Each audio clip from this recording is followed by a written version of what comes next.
नमस्कार प्रेक्षकांनो, स्टार प्रवाहावरील लग्नानंतर होईलच प्रेम या मालिकेच्या आगामी भागात आपण पाहणार आहोत की घरामध्ये सर्वांच्या समोर रम्याने नंदिनीच्या प्रेग्नन्सीवर संशय घेतलेला असतो आणि त्यानंतर आपण पाहतो नंदिनी आहे अतिशय दुःखी होते. ती जीवाला मिठी मारून रडू लागते.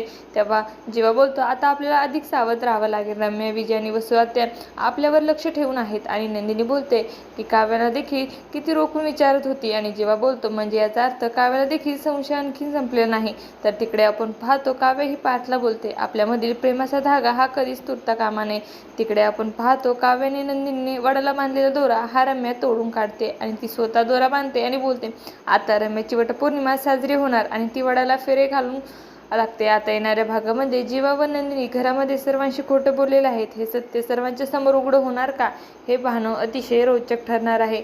तुम्हाला जर आपला व्हिडिओ आवडला असेल तर चॅनलला लाईक, शेअर आणि सबस्क्राईब करायला विसरू नका. धन्यवाद.